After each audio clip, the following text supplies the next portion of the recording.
So hey guys, welcome back to my channel. तो आप लोग कैसे हो? आई होप आप सब अच्छे होंगे। मैं बिल्कुल अच्छी हूँ। तो अभी फिर से आप सभी के लिए एक न्यू सॉन्ग का रिएक्शन वीडियो लेकर आया हूँ गाइस। आज मैं जिस सॉन्ग पे रिएक्शन करने वाली हूँ हमारे पावर स्टार पवन सिंह का सॉन्ग है। सॉन्ग का नाम है अंगूरी से बंगूरी। इसमें हमारे पवन सिंह है एंड शिवानी सिंह। तो चलिए गाइस देखते हैं कैसा ये सॉन्ग कैसा रहता है। मेरे रिएक्शन वीडियो को देखने के बाद गाइस वीडियो को प्ले करने से पहले एक छोटी सी रिक्वेस्ट है, हमेशा की तरह अगर आप नए हो और अभी तक मेरे चैनल को सब्सक्राइब नहीं किया तो प्लीज़ गाइस जल्दी जाकर चैनल को सब्सक्राइब कर लीजिए, वीडियो को लाइक कर लीजिए, बेल आइकन को प्रेस कर लीजिए ताकि मेरी सारी नई नई वीडियो की नोटिफिकेशन आप तक पहुँच पाए और आप मेरे चैनल से जुड़ पाओ गाइस। तो मैं स्टार्ट करती हूँ बिना टाइम वेस्ट किए और देखते हैं कैसा ये सॉन्ग कैसा रहता है। मेरा रिएक्शन गाइस पावर स्टार।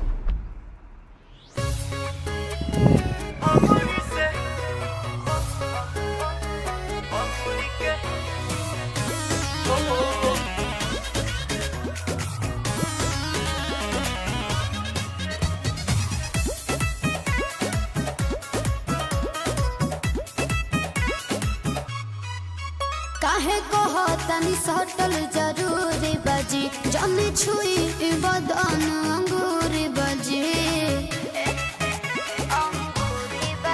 काहे कहो तनी सटल जरूरी बजी जमी छुई बदन अंगूरी बजी। हम जानिल रहुबा परी के जाई तो तोरा ओढ़नी पनामा पली के जाई कानी अंगूरी से बंगूरी के ची के जाई कि कानी अंगूरी से बंगूरी के ची के जाई।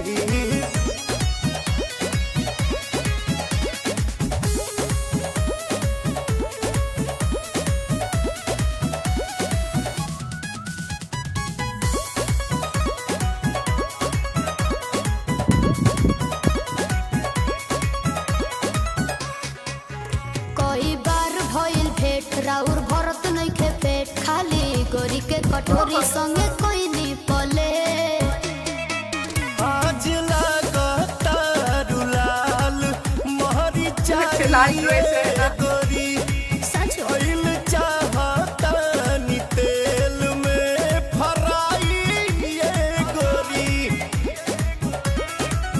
हमरा जरा ला पानी मक छिरी के जाई तब तोरा ओढ़नी पनामा पली के जाई कानी अंगूरी से बंगूरी के ची के जाई कि कानी अंगूरी से बंगूरी के ची के जाई।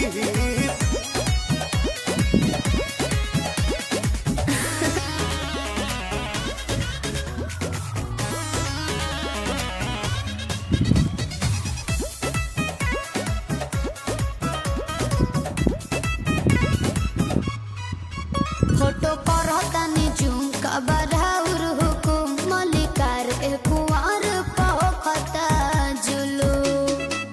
अपन छोरा हर बदन से तू होके दा मिलान पागलाइल बड़े आंसू पिहरिया सुपवन। अच्छा ई जवानी के मीठा पानी पी के जाई तब तोरा ओढ़नी पनामा पली के जाई कानी अंगूरी से बंगूरी के ची के जाई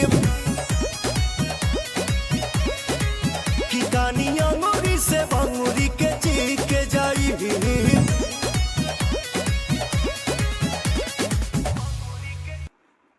सो गाइज ये था हमारे पावर स्टार का सॉन्ग अंगूरी से बंगूरी। गाइज आजकल हमारे पावर स्टार दोनों भैया खेसारी भैया भी बहुत ज़्यादा मतलब हर दिन एक न्यू वीडियो लेके आ जाते हैं और मैं भी मतलब जैसे ही न्यू सॉन्ग आता है ना मतलब मैं एक्साइटेड हो जाती हूँ वीडियो पे रिएक्शन करने के लिए। तो गाइज आपको ये सॉन्ग कैसी लगी, मेरी रिएक्शन कैसी लगी, प्लीज़ कमेंट कीजिएगा। अच्छी लगी हो तो चैनल को सब्सक्राइब, वीडियो को लाइक, बेल आइकन को प्रेस कर दीजिएगा। किसी और सॉन्ग पे रिएक्शन चाहिए तो कमेंट बॉक्स में कमेंट कीजिएगा। मैं मिलती हूँ गाइज नेक्स्ट वीडियो में। Bye bye guys, take care.